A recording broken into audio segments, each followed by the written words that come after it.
কিছু মাস ক্যালেন্ডার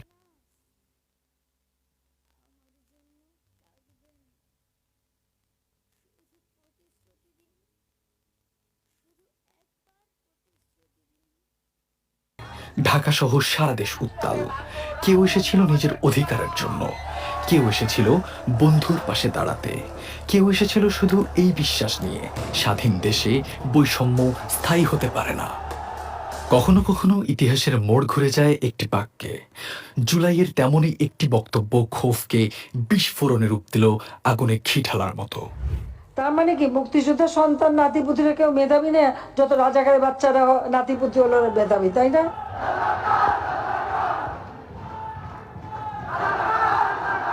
আমরা কেউ রাজাকার না, বাট আমাদেরকে যখনই ট্যাগ দেওয়া হচ্ছে রাজাকার বলে ট্যাগ দেওয়া হচ্ছে, তো তখন আমাদের ব্যাপার হচ্ছে যেহেতু ট্যাগ দিচ্ছে তাহলে ট্যাগ দিয়ে আমরা মাঠে নামি। সো জিনিসটা ওরকমই ছিল, যখন বলা হয়েছে যে রাজাকার তখন আমরা ওটার রিপ্লাই দিলাম, ওকে তুমি যেহেতু বলছো রাজাকার, ওকে আমি রাজাকার, এবার দেখি তাহলে তুমি কি করবা। অ্যান্ড তুমি এটা দেখো বাংলাদেশে কত লক্ষ লক্ষ রাজাকার নেমে আসছে।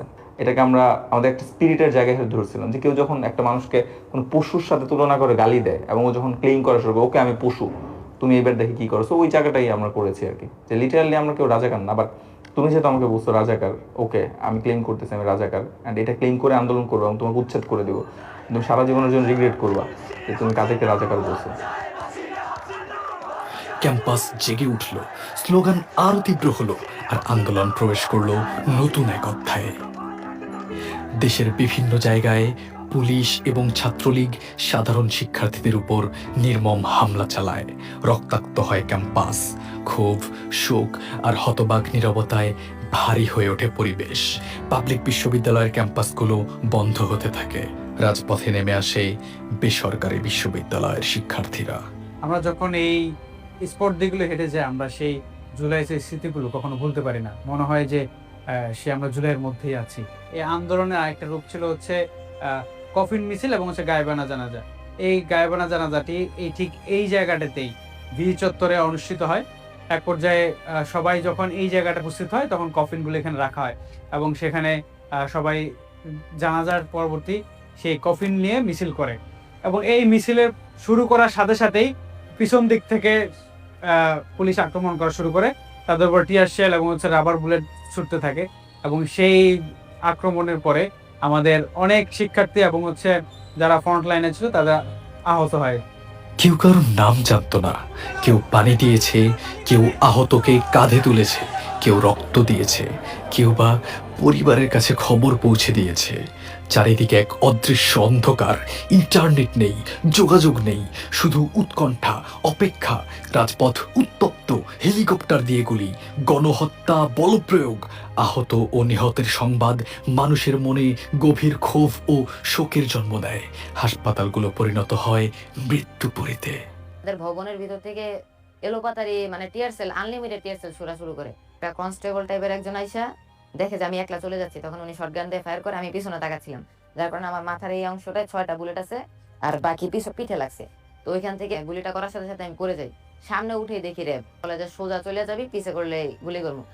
বাহিরে যখন স্লোগান, হাসপাতালের ভিতর তখন নিঃশব্দ কান্না। চিকিৎসক, নার্স আর স্বজনদের ছোটাছুটি ভারী করে তোলে পরিবেশ।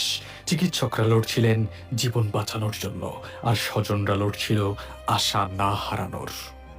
18 তারিখের আগে বেসিক্যালি তখন কিন্তু আসলে পিলেট ইনজুরি ছিল। 18 তারিখ দুপুরের পর থেকে বুলেট ইনজুরি পেশেন্ট আসা শুরু হলো এবং আমরা সেটা টের পাইলাম।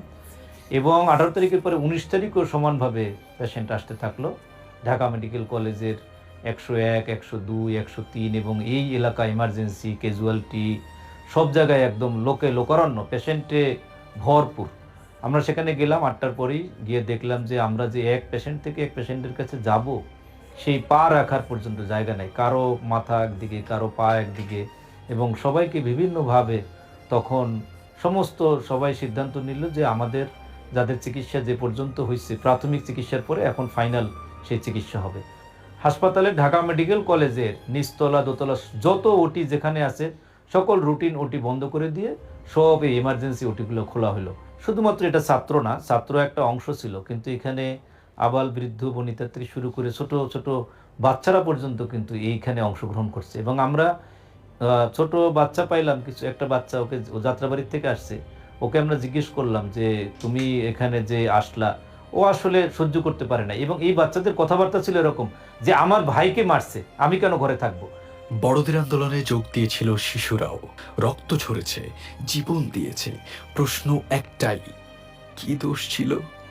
যাদের হাতে থাকার কথা ছিল বই খাতা আর রং পেন্সিল, তারাও দেখেছিল একটি অস্থির সময়ের মুখ। হয়তোবা তারা রাজনৈতিক ভাষা বুঝতো না, কিন্তু তারা বুঝেছিল মানুষের কান্না। 8 থেকে 10 বছরের বাচ্চা আসে যার মাথা পুরো থেতলিয়ে দেওয়া হয়েছিল ইট দিয়ে, প্রায় 3 থেকে 4 জায়গায় তার ক্ষতস্থান ছিল। আমরা তার মাথাটাকে গামছা দিয়ে বেঁধে দিচ্ছিলাম, এমন গোসল করলে আমাদের যেরকম মাথা থেকে পানি পড়ে ঠিক সেই ছোট ভাইটা এতটুকু হবে, তার মাথা থেকে এভাবে রক্ত বেয়ে পুরা নিচে ভরে যাচ্ছিল। সকলের দৃঢ় প্রতিজ্ঞা, আর ঘরে বসে থাকা নয়। ঠিক আছে, একটা গ্রুপ বানাও, ঠিক আছে? একটা গ্রুপ বানাও, একসাথে থাকবে, একসাথে মারবা। মার্বেল নয় ভাইয়া, একটু ওই যে পাথর নিয়ে নিও, আমি মার্বেলটা আনতে পারি। Thank you uncle, thank you ইনশাআল্লাহ, thank you very much uncle. আমি ওটা নিয়ে আসছি সকাল থেকে। আমার বাবা মুক্তিযোদ্ধা ছিলেন, কিন্তু যখনই দেখলাম যে কোটা আন্দোলনটা মানে শুধুমাত্র মুক্তিযোদ্ধাদের জন্যই বিশাল একটা অঙ্ক দেওয়া হয়ে যাচ্ছে যে কোটার জন্য, তা তখন আমি কিন্তু সেটাকে অন্যায্য মনে করেই কিন্তু আমি এই আন্দোলনে এসেছি। কারণ আমি মনে করি যে মুক্তিযুদ্ধ ছিল অন্যায়ের বিরুদ্ধে, এবং সেটাই আমি আমার মেয়েকে শিক্ষা দেওয়ার জন্য যে না, অন্যায়ের বিরুদ্ধে আমাদের প্রতিরোধ করতেই হবে।